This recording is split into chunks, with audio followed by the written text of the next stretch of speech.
In this video, we're going to convert mole of one substance to mole of another substance. We can interconvert from moles of one substance to moles of another using mole ratio, or sometimes referred to as stoichiometric coefficient. Now that's just a fancy way of referring to the numbers in front of a balance equation, like the ones in green, 2, 13, 8, and 10.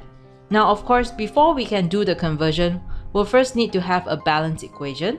So I'll link the video on balancing chemical equations on the top right if you need a refresher. Let's try out a few questions to see how we can convert moles A to moles B. Let's take a look at this question. It gives us the balance equation, and it wants us to find the moles of carbon dioxide and gives us 0.125 moles of butane. This is a moles A to moles B question, and we're going to do that using the mole ratio. A in this case is butane, and B in this case is carbon dioxide. We're going to use dimensional analysis method to solve this.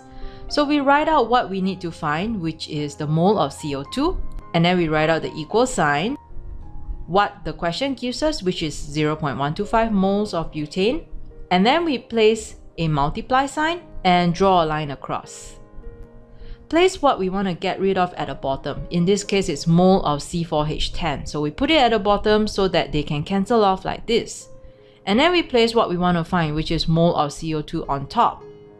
Now, referring to the balance equation, in front of CO2, there's the number 8. So we're going to place 8 next to mole of CO2. And in front of C4H10 is 2. So we're going to put 2 next to mole of C4H10. So now all we have to do is do the math, which is 0.125 multiplied by 8 and divide by 2, and that should give us 0.500 mole. Now if you don't like using this method, there's another way that you can use to convert from mole A to mole B.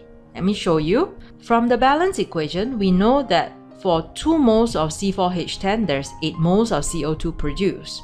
So if we have 0.125 moles of C4H10, how many moles of CO2 will we get?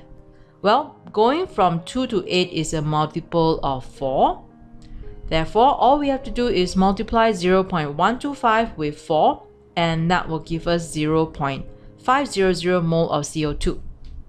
If you don't want to figure out the mole ratio, then you can set out a simple algebra like this. Question mark divided by 0.125 is equals to 8 divided by 2. So therefore, question mark is 0.500 mole. Question mark in this case is obviously the mole of CO2 that we need to find. So here are the few ways that you can convert mole A to mole B. To recap, when going from mole A to mole B, which is mole of one substance to mole of another substance, we will use the mole ratio, which are the numbers in front of the balance equation. I hope the video helped you out somehow. Do subscribe, and thanks for watching.